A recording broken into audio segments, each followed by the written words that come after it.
11 मार्च 2011 दोपहर 2:46 पर जापान के सेंडाई शहर से 130 किलोमीटर दूर प्रशांत महासागर के तल से 32 किलोमीटर अंदर 9.0 तीव्रता का भूकंप आता है, जो पूरे 6 मिनट तक चलता रहता है। और यही भूकंप जन्म देता है एक ऐसी सुनामी को जिसने पूरे जापान को तहस नहस कर दिया।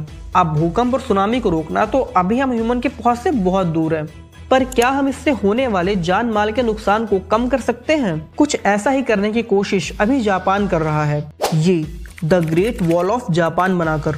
अब ये $multi-billion प्रोजेक्ट एक अचीवमेंट होगा या एक्सपेंसिव फेलियर? और क्या जापान अपने आप को सुनामी के कहर से इस दीवार से बचा सकता है? ये सब जानेंगे हम आज के इस वीडियो में, तो वीडियो को लास्ट तक जरूर देखिएगा।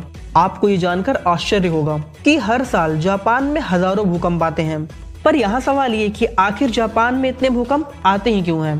क्योंकि जापान इस 40,000 किलोमीटर दूरी में फैले रिंग्स ऑफ फायर पर बसा एक देश है, जिस पर पूरे विश्व की 75% ज्वालामुखी स्थित है और 95% भूकंप इसी रिंग्स ऑफ फायर पर आते हैं। और ऐसा इसलिए होता है क्योंकि यहाँ कई सारी टेक्टोनिक प्लेटें आपस में मिलती हैं, जिनके एक दूसरे से टकराने, दूर जाने और आपस में घर्षण करने की वजह से यहाँ ज्वालामुखी और भूकंप आते हैं। और जब ऐसे भूकंप समुद्र में आते हैं तो सुनामी का जन्म होता है। इस सुनामी से बचने के लिए जापान अपने पूर्वी तट पर 400 किलोमीटर लंबी दीवार बना रहा है।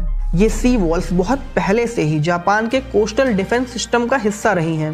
1996 और 1993 में टाइफून ने जापान के एक शहर टारो पर अटैक किया था। तब जापान ने 2.4 किलोमीटर लंबी और 10 मीटर ऊंची ये एक्स शेप की दीवार बनाकर इसे बचा लिया था, जिसके बाद पूरे जापान में कई जगह ऐसे स्ट्रक्चर बनाए गए। पर 2011 में आई सुनामी को ये दीवार नहीं रोक सकी, क्योंकि ये दीवारें सिर्फ 8 मीटर तक ऊंची सुनामी लहरों को रोकने के केपेबल थी। और 2011 में आई सुनामी की लहरें 12 से 15 मीटर तक ऊंची थी, जिन्होंने कई जगह तो ये पूरा स्ट्रक्चर ही उखाड़ दिया। उसके बाद जापान ने स्टिमुलेटर पर आर्टिफिशियल भूकंप लाकर उससे बनने वाले अलग अलग तरीके की सुनामी और उनकी लहरों पर प्रॉपर स्टडी की। और फिर जापान ने अपने ईस्टर्न कोस्ट पर 400 किलोमीटर लंबी और 15 मीटर ऊंची दीवार बनाने का ये फैसला किया। इस दीवार की नींव 25 मीटर तक गहरी है और इसकी चौड़ाई भी पहले से काफी ज्यादा है। इसे बनाने के लिए जापान ने 1.3 ट्रिलियन येन यानी $12 बिलियन का बजट रखा है। पर इतना सारा पैसा खर्च करने के बाद भी ये दीवारें सुनामी को रोकने के लिए काफी नहीं होंगी। इसीलिए इस दीवार के पहले ब्रिक्स की वॉल बनाई गई हैं, जो पहले सुनामी के लहरों के प्रेशर को तोड़ने की कोशिश करेगी। उसके बाद उस सुनामी का सामना इन सी वॉल से होगा।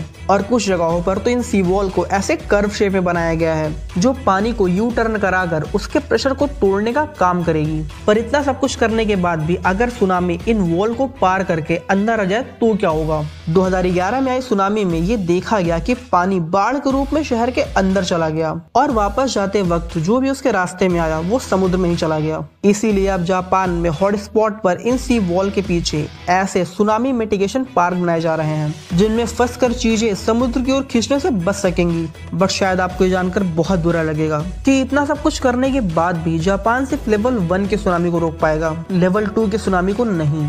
लेवल 2 की सुनामी जो सैकड़ों हजारों सालों में एक बार आती है, उसके लिए तो ये सब कुछ एक तिनके के समान होगा। बाकी आप जापान के सी वॉल के बारे में क्या सोचते हैं, नीचे मुझे कमेंट्स में जरूर बताइएगा। और अगर आपको ये वीडियो इन्फॉर्मेटिव लगी हो तो वीडियो को लाइक कर चैनल को सब्सक्राइब जरूर कर दीजिएगा।